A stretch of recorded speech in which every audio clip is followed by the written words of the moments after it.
Hi friends, പുതിയൊരു വീഡിയോയിലേക്ക് എല്ലാവർക്കും സ്വാഗതം. സത്യനെയും ഇന്ദുവിൻ്റെയും കല്യാണം നടത്താൻ വേണ്ടിയിട്ട് അനുവിനെ കാണാൻ വേണ്ടി ഇന്ദ്രൻ വീട്ടിലേക്ക് വരികയാണ്. എന്നിട്ട് സത്യൻ്റെ കാര്യം പറയുകയാണ് കേട്ടോ. അത് കേൾക്കുമ്പോൾ അനുവിന് ഒരുപാട് സന്തോഷമാവാണ്. അപ്പോൾ ഇന്ദ്രനോട് അനു ചോദിക്കുന്നുണ്ട്, സത്യനല്ലേ കല്യാണം കഴിക്കുന്നത്, അപ്പോൾ ആദ്യം അറിയേണ്ടത് സത്യനല്ലേ എന്ന് ചോദിക്കുകയാണ് കേട്ടോ. അല്ലാതെ അമ്മ അറിഞ്ഞിട്ട് എന്താ കാര്യം എന്ന് പറയുമ്പോൾ അമ്മയുടെ പൂർണ്ണ സമ്മതത്തോടു കൂടിയിട്ട് ഈ കല്യാണം നടത്തണമെന്നാണ് എൻ്റെ ആഗ്രഹം. അതുകൊണ്ടാണ് അമ്മ ആദ്യം അറിയണമെന്ന് ഞാൻ കരുതിയത്. പക്ഷേ അമ്മ എന്നോട് പോലും പറയാതെയാണ് ഗുരുവായൂരിലേക്ക് പോയിട്ടുള്ളത്. ഇനി നാളെ രാത്രിയിലാണ് വരികയുള്ളൂ. അതിൻ്റെ മുന്നേ അനു, നീ ഇന്ന് എൻ്റെ കൂടെ വരണം. എന്നിട്ട് ഇന്ന് സത്യനുമായിട്ട് സംസാരിക്കണം. നീ പറഞ്ഞാൽ ഉറപ്പായും സത്യൻ അത് അനുസരിക്കും. അതുകൊണ്ട് നീ വരണമെന്ന് പറയുകയാണ്. അപ്പോൾ അനു പറയുന്നുണ്ട്, രഘുവേട്ടനും അമ്പിളി ചേച്ചിയും ഇവിടെ ഇല്ല. പിന്നെ ചീരുവിനാണെങ്കിൽ ചെറുതായിട്ട് വയ്യായികയുമുണ്ട്. അതുകൊണ്ട് എനിക്കിന്ന് വരാൻ പറ്റില്ല എന്ന് പറയാണ്. എന്തായാലും ഞാൻ ആ ചീരുവുമായിട്ടൊന്ന് സംസാരിക്കട്ടെ എന്നും പറഞ്ഞ് അനു നേരെ ചീരുവിൻ്റെ അടുത്തേക്ക് പോവുകയാണ്. അങ്ങനെ ചീരുവിനോട് കാര്യങ്ങളൊക്കെ പറയുമ്പോൾ ചീരു പറയുകയാണ്, അനു ചേച്ചി ഒന്നും നോക്കണ്ട, എനിക്കൊരു കുഴപ്പവുമില്ല. എൻ്റെ അസുഖമൊക്കെ ഇപ്പം മാറും. എൻ്റെ തലവേദനയൊക്കെ ഇപ്പോൾ തന്നെ നല്ല ആശ്വാസമുണ്ട്. ചേച്ചി എന്തായാലും ഇന്ദ്രേട്ടൻ്റെ കൂടെ പോവണം. കാരണം സത്യേട്ടൻ്റെ ജീവിതം ഒന്ന് നല്ലതുപോലെ ആവാൻ എനിക്കും ആഗ്രഹമുണ്ട്. സത്യേട്ടൻ്റെ ജീവിതം ഇങ്ങനെ ആയതിൽ അറിഞ്ഞോ അറിയാതെയോ ഞാനു കൂടി ഉത്തരവാദിയാണ്. അതുകൊണ്ട് സത്യേട്ടൻ ഇന്ദുവുമായി കല്യാണം നടന്നാൽ ഉറപ്പായും സത്യേട്ടൻ്റെ ജീവിതം നല്ലതുപോലെ ആവും. അതുകൊണ്ട് അനു ചേച്ചി മുൻകൈയെടുത്ത് സത്യേട്ടനെ കൊണ്ട് എങ്ങനെയെങ്കിലും സമ്മതിപ്പിക്കണം എന്നൊക്കെ പറയുകയാണ്. അങ്ങനെ ചീരുവിന് അത് കേൾക്കുമ്പോൾ സന്തോഷാവാണ്. സത്യനും ഇന്ദുവും തമ്മിലുള്ള കല്യാണം എന്ന് കേട്ട പിന്നീട് ഇന്ദ്രൻ ചീരുവിനെ കാണാൻ വേണ്ടി റൂമിലേക്ക് വരികയാണ്. ആ സമയത്ത് അനു ഇങ്ങനെ ചീരുവിനോട് സംസാരിക്കുകയാണ് കേട്ടോ. അങ്ങനെ കഥകിൽ വന്ന് തട്ടുകയാണ്. അനു ഡോറൊക്കെ തുറന്നു കൊടുക്കുകയാണ്. അപ്പോൾ ഇന്ദ്രൻ ചോദിക്കുന്നുണ്ട്, എന്താ പറ്റി ചീരു ഇപ്പോൾ ഭേദമില്ലേ, ഡോക്ടറുടെ അടുത്തേക്ക് പോകണോ എന്ന് ചോദിക്കുമ്പോൾ ഇല്ല, എനിക്കൊരു കുഴപ്പവുമില്ല എന്ന് പറയുമ്പോൾ എന്നാൽ അനു നമുക്ക് പോവാം എന്ന് പറയാൻ കേട്ടോ.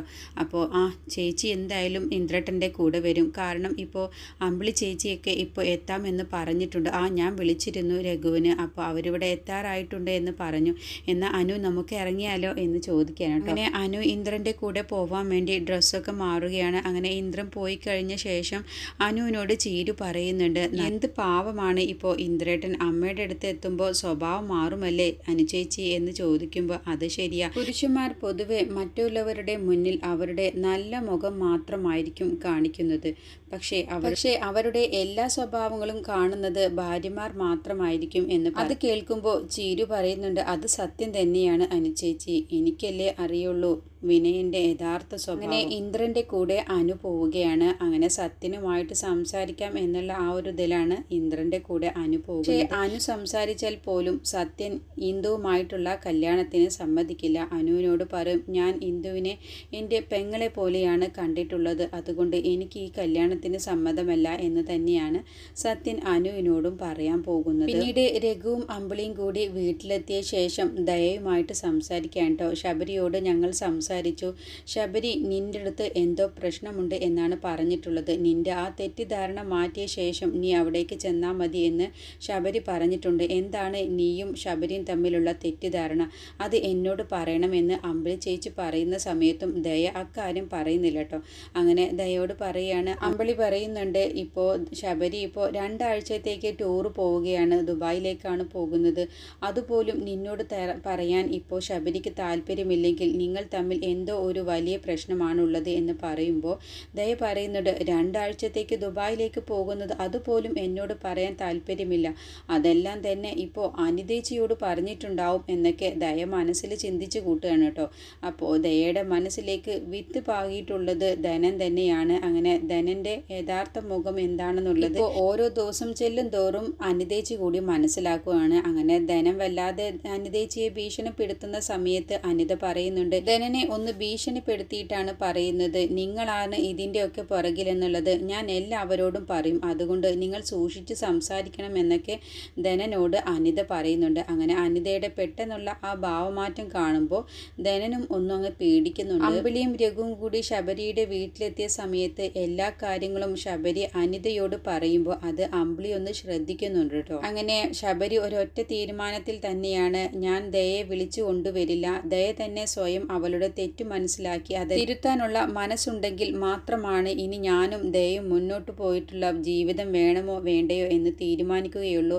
അതിനൊരു ഉറച്ച തീരുമാനം തന്നെയാണ് എന്നുള്ള കാര്യം അമ്പിളിയോടും രഘുവിനോടും ശബരി പറയുന്നുണ്ട്. അത് കേൾക്കുമ്പോൾ രഘുവിനും അമ്പിളിക്കും മനസ്സിലാകുന്നുണ്ട് ഇത് ചെറിയ കാര്യമായിട്ടല്ല ശബരി എടുത്തിട്ടുള്ളത്. ശബരി നല്ല ഗൗരവമായിട്ട് തന്നെയാണ് ദയയുമായിട്ടുള്ള പ്രശ്നം എടുത്തിട്ടുള്ളത്. ഇത് എന്തോ ഒരു സീരിയസ് ആയ കാര്യമാണ് എന്നൊക്കെ രഘുവിനും അമ്പിളിക്കും മനസ്സിലാകുന്നുണ്ട്. പിന്നീട് ഇന്ദ്രന്റെ വീട്ടിലേക്ക് വിനയൻ ചെല്ലുന്നുണ്ട് കേട്ടോ. അങ്ങനെ സത്യനുമായിട്ട് സംസാരിക്കാൻ വേണ്ടിയിട്ടാണ് വിനയൻ അവിടേക്ക് ചെല്ലുന്നത്. അപ്പോൾ സോനയും കുഞ്ഞുമാണ് പുറത്തേക്ക് വരുന്നത്. എന്നിട്ട് വിനയനെ കാണുമ്പോൾ എന്തിനാ നീ ഇവിടേക്ക് വന്നത് എന്ന് ദേഷ്യത്തോട് കൂടിയിട്ട് സോന ചോദിക്കുന്നുണ്ട് കേട്ടോ. എനിക്ക് സത്യനെ ഒന്ന് കാണണം എന്ന് പറയുമ്പോൾ സത്യേട്ടൻ ഇവിടെ ഇല്ല എന്ന് പറയാം. അപ്പോൾ അവൻ എവിടെ പോയി എന്നൊക്കെ ചോദിച്ചറിയാൻ കേട്ടോ വിനയൻ. അങ്ങനെ കടയിലുണ്ട് എന്ന് പറഞ്ഞ ശേഷം വിനയൻ നേരെ സത്യനെ കാണാൻ വേണ്ടി കടയിലേക്ക് പോവുകയാണ്. അപ്പോൾ സത്യനും ശ്യാമും കൂടി അവിടെ ഉണ്ടാവും. എന്നിട്ട് വിനയൻ സത്യനോട് പറയുകയാണ് എനിക്ക് വേണ്ടിയിട്ട് നീ ചീരുവിനോടൊന്ന് സംസാരിക്കണം. ചീരു ഞാൻ എത്ര പറഞ്ഞിട്ടും മനസ്സിലാക്കും. ഞാൻ ഇനി ചീരുവിനോടും കുഞ്ഞുങ്ങളോടും നല്ലതുപോലെയാണ് പെരുമാറുകയുള്ളൂ. ഞാൻ എൻ്റെ ഭാഗത്തു നിന്നും ഇനി ഒരു തെറ്റും ഉണ്ടാകില്ല എന്നൊക്കെ വിനയൻ സത്യനോട് പറയുകയാണ് കേട്ടോ. അങ്ങനെ സത്യം പറയുന്നുണ്ട് നിനക്ക് വേണ്ടി ഞാൻ ഒരിക്കലും ചീരുവിനോട് സംസാരിക്കില്ല എന്ന് പറഞ്ഞതോട് കൂടിയിട്ട് വിനയൻ്റെ യഥാർത്ഥ സ്വഭാവം പുറത്തെടുക്കുകയാണ്. എന്നിട്ട് വിനയൻ പറയുകയാണ് നീ എനിക്ക് വേണ്ടി സംസാരിക്കാത്തത് ചീരുവിൻ്റെ വയറ്റിലുള്ള കുഞ്ഞിൻ്റെ തന്ത നീ ആയതുകൊണ്ടല്ലേടാ എന്നങ്ങ് ചോദിച്ചതോട് കൂടിയിട്ട് സത്യൻ്റെ സ്വഭാവം അങ്ങ് മാറുകയാണ് കേട്ടോ. എന്നിട്ട് സത്യൻ വിനയൻ്റെ കവിളത്തേക്ക് ആഞ്ഞടിക്കുകയാണ്. അടി കിട്ടിയതോട് കൂടിയിട്ട് വിനയൻ താഴേക്ക് വീഴാൻ പോവുകയാണ് കേട്ടോ. എന്നിട്ട് വീണ്ടും വിനയനെ സത്യൻ നന്നായിട്ട് തന്നെ അടിക്കുന്നുണ്ട്. അങ്ങനെ ഇതെല്ലാം തന്നെ ശ്യാമു കണ്ടുകൊണ്ട് നിൽക്കുന്നുണ്ട്. അങ്ങനെ ശ്യാമു വിനയനെ അടിക്കുന്നത് നോക്കി നിൽക്കുക തന്നെയാണ് കേട്ടോ. നന്നായിട്ട് തന്നെ അവനെ കിട്ടണം എന്നുള്ള ഭാവത്തിൽ അങ്ങനെ വിനയെ അടിച്ചു പുറത്താക്കുകയാണ് വിനയനെ സത്യൻ. ഇറങ്ങിപ്പോടാ ഞങ്ങളുടെ കടയിൽ നിന്നും എന്ന് പറഞ്ഞിട്ട് തള്ളി വിടുകയാണ് കേട്ടോ. എന്നിട്ടും പോവാൻ കൂട്ടാക്കുന്നില്ല വിനയൻ. അങ്ങനെ വിനയനെ സത്യൻ അങ്ങ് ഷർട്ടിന് പിടിച്ച് തൂക്കിയെടുത്തോണ്ടാണ് കേട്ടോ ഇറങ്ങിപ്പോടാ എൻ്റെ കടയിലേക്ക് ഇനി വന്നു പോവരുത്, എനിക്ക് നിന്നെ കാണണ്ട എന്നൊക്കെ പറഞ്ഞ് ഒരുപാട് അങ്ങ് അടിച്ച ശേഷമാണ് വിനയനെ പറഞ്ഞയക്കുന്നത്. ആ സമയത്തും വിനയൻ ഓരോന്ന് വിളിച്ചു പറഞ്ഞുകൊണ്ടാണ് കേട്ടോ പോകുന്നത്. ചീരുവും നീയും തമ്മിൽ ഇപ്പോഴും ബന്ധമുണ്ട്, അതുകൊണ്ടാണ് നീ എനിക്ക് വേണ്ടി സംസാരിക്കാത്തത് എന്നൊക്കെ പറഞ്ഞ് വളരെ മോശമായിട്ടാണ് സത്യനെയും ചീരുവിനെയും കുറിച്ച് വിനയൻ വീണ്ടും പറഞ്ഞുകൊണ്ടിരിക്കുന്നത്. അങ്ങനെ വിനയൻ പോയി കഴിഞ്ഞ ശേഷം ശ്യാമു ചോദിക്കുന്നുണ്ട് സത്യനോട് അവൻ്റെ സ്വഭാവത്തിൽ ഇപ്പോഴും ഒരു മാറ്റവും വന്നിട്ടില്ല. അപ്പോൾ ചീരുവിൻ്റെ അവസ്ഥ ഇപ്പോഴും വളരെ മോശമാണല്ലേ എന്നൊക്കെ കാര്യങ്ങളൊക്കെ ചോദിക്കാണ്ട്. അങ്ങനെ ശ്യാമിൻ്റെ മനസ്സിൽ ചെറുതായിട്ടൊരു സംശയം വരികയാണ്.